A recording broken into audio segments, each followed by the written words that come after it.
Viewers, हम कर रहे हैं कक्षा 9वीं की गणित की प्रश्न बैंक, जिसमें कि सारे महत्वपूर्ण प्रश्न हैं जो आपकी वार्षिक परीक्षा में आ सकते हैं। और इसके साथ ही बाकी विषय की प्रश्न बैंक भी चैनल पर उपलब्ध है, आप देख सकते हो और वार्षिक परीक्षा की अच्छे से तैयारी कर सकते हो। तो आज हम कर रहे हैं कक्षा 9वीं की गणित की प्रश्न बैंक का अध्याय 6 और अध्याय 6 का प्रश्न नंबर 8 करेंगे। आज हम दी गई आकृति में यदि कोण PQR बराबर है कोण PRQ, तो सिद्ध कीजिए कि कोण PQS बराबर होगा कोण PRT के। तो इसको हम कॉपी में करेंगे। तो कॉपी में करते हमने ये चित्र भी बना लिया है। दी गई आकृति में यदि कोण PQR, तो कोण PQR मतलब ये वाला कोण बराबर है कोण PRQ। PRQ मतलब ये कोण और ये कोण दोनों बराबर है इस आकृति के अनुसार। तो सिद्ध कीजिए कि कोण PQS मतलब ये वाला कोण जो इधर का कोण बनेगा, ये वाला कोण, और कोण PRT मतलब ये वाला कोण। तो हमें यहाँ पे सिद्ध करना है कि कोण PQS, ये वाला कोण PQS बराबर है कोण PRT के। ये कोण और ये कोण दोनों बराबर है, सिद्ध करना है। और हमें दिया है कोण PQR बराबर है कोण PRQ के। तो इसे हम हल करते हैं। तो यहाँ पर शुरुआत करेंगे हम। तो सबसे पहले हम यहाँ लिखेंगे दिया है। तो जो दिया है हमें क्या दिया है, कोण PQR बराबर है कोण PRQ के। मतलब PQR ये वाला कोण और ये वाला कोण दोनों बराबर है, हमें दिया है, प्रश्न में ही बताया गया है। तो यहाँ पर हमें यहाँ पे सिद्ध करना है। ठीक है, सिद्ध क्या करना है ये भी हम लिख लेंगे। सिद्ध करना है, तो सिद्ध करना है हमें कोण PQS बराबर है कोण PRT के। कोण PQS मतलब ये वाला कोण और PRT कोण जो ये वाला कोण, ये दोनों बराबर है, हमें सिद्ध करना है। तो देखो यहाँ पे जो कोण बना हुआ है और ये जो रेखा है यहाँ पे SQR जो रेखा है, एक सीधी सरल रेखा है। और इस रेखा पे जो बनने वाला कोण है, मतलब ये पूरा जो कोण होगा ये 180 डिग्री का होगा, क्योंकि ये सरल कोण है। हम बता सकते हैं कि पूरा कोण 180 डिग्री का होगा। और इसमें PQ जो है इस रेखा को एक बिंदु पे काट रही है, तो इसके इधर वाला जो कोण है PQR जो कोण है, तो कोण PQR और कोण PQS दोनों मिलके हो जाएंगे 180 डिग्री के, हम लिख सकते हैं। तो हम यहाँ लिख देंगे हमें पता है कोण PQR धन कोण PQS बराबर 180 डिग्री। ये दोनों कोण मिलके हो जाएंगे 180 डिग्री। सरल कोण के दोनों कोण है ये।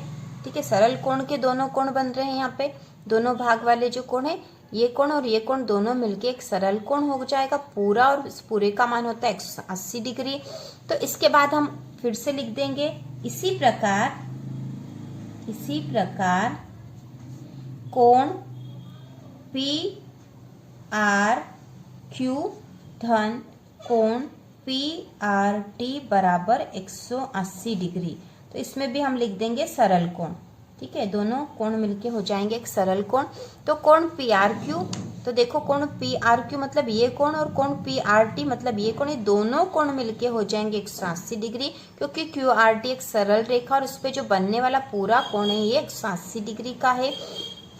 तो हमने यहाँ लिख दिया है दोनों कोणों का माप, ये कोण और ये कोण मिलके 180 होंगे, और ये वाला कोण और ये वाला कोण भी 180, तो ये दोनों 180 के बराबर है। इसलिए हम लिख सकते हैं कोण PQR धन कोण PQS बराबर होगा कोण PRQ धन कोण PRT के।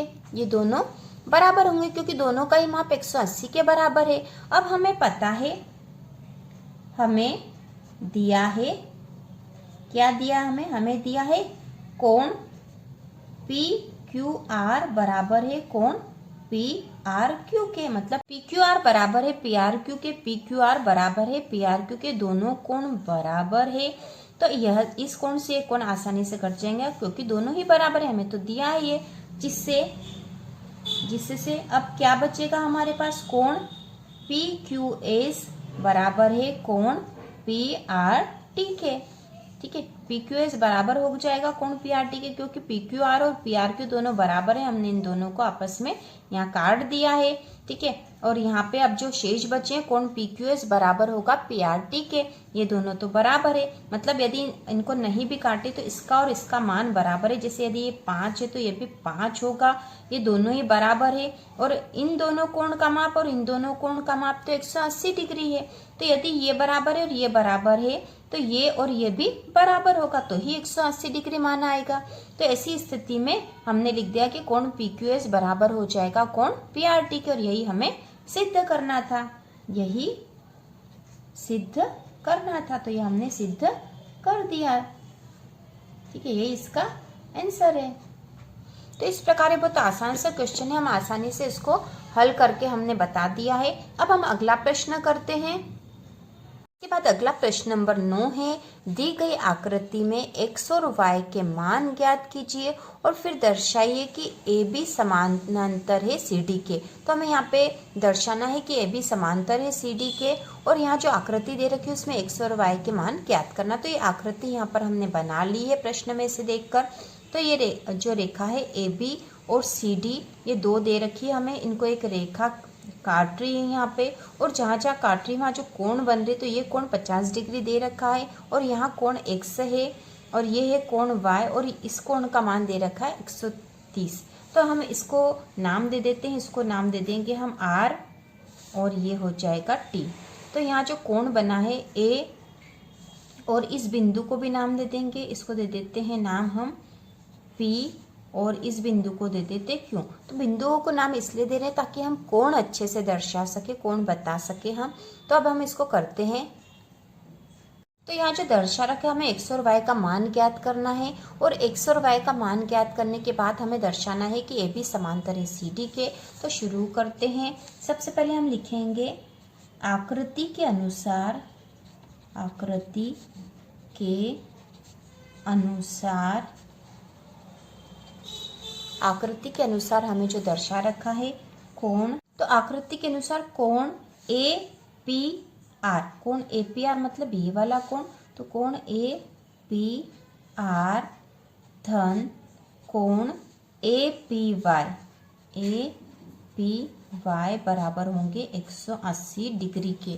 तो 180 डिग्री के इसलिए होंगे क्योंकि एक सरल कोण बन रहा है यहाँ पर, सरल कोण, क्योंकि ये एक सीधी रेखा आ रही है और इस पे यहाँ पे जो है एपी इसको काट रही है, और इससे दो कोण बन रहे हैं, कोण ए पी आर मतलब ये वाला कोण जो कि 50 डिग्री दे रखा है, और कोण ए पी वाई मतलब ये वाला कोण जो कि x बता रखा है, और इन दोनों कोणों का मान हो जाएगा 180 डिग्री। तो हमने यही लिखा है यहाँ पे। अब कोण ए पी आर जो है, ए पी आर हमें दे रखा 50 डिग्री धन कोण ए पी वाई का मान है x बराबर 180 डिग्री।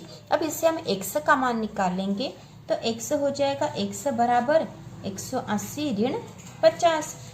तो x बराबर 180 में से 50 घटा देंगे तो बचा, 180 में से 50 घटा दिए तो x का मान आ गया 130 डिग्री का कोण बना है, x बराबर 130, x का मान आ गया 130, x का मान हो गया यहाँ पर 130 हमने निकाल लिया है। इसके बाद चित्र के अनुसार कोण x का मान तो 130 है, कोण x और कोण y एकांतर अंतः कोण है, यहाँ पे बन रहे हैं। चित्र के अनुसार x और y जो है एकांतर अंतः कोण है, तो कोण x का मान यदि 130 है तो y का मान भी 130 ही होगा। तो हम यहाँ लिखेंगे कोण x बराबर कोण y, और कोष्टक में लिख देंगे एकांतर अंतः कोण। एकांतर अंतः कोण होने के कारण कोण x बराबर होगा कोण y।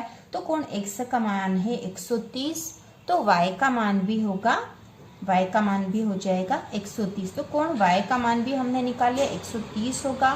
तो यदि अब हमें दर्शाना है कि ए बी समांतर है सी डी के, तो हम लिखेंगे यदि ए बी समांतर है सी डी के, तो इनके संगत कोण बराबर होने चाहिए, ठीक है, संगत कोण बराबर होना चाहिए। तो संगत कोण जैसे कोण A P Y, A P और वाई मतलब ये वाला कोण जो x है ये, और कोण सी वाई टी मतलब ये वाला कोण, ये दोनों बराबर होने चाहिए। तो दोनों बराबर हो रहे हैं, ये 130 का और ये 130 का है। तो हम लिखेंगे ए बी यदि समांतर है सी डी, तो कोण ए पी वाई बराबर होगा कोण सी वाई टी के। संगत कोण होने से, संगत कोण होने से यदि दोनों समांतर है तो इनके संगत कोण बराबर होंगे। तो कोण जो है ए पी वाई, ठीक है, यहाँ पे ए आएगा, कोण ए पी वाई बराबर होगा कोण सी वाई टी के। तो कोण ए पी वाई है 130 और कोण सी वाई टी भी बराबर है 130 डिग्री, दोनों बराबर है। इसलिए ए बी समांतर है सी डी के, और यही हमें सिद्ध करना था और यही इसका आंसर है। तो इस प्रकार हमने इसको, इस जो चित्र को देखकर हमने सबसे पहले x का मान निकाल लिया। x का मान निकालने के बाद हमें पता है कि एकांतर अंतःकोण जो हो रहे हैं तो x और y बराबर होंगे, तो y का मान भी 130 ही होगा।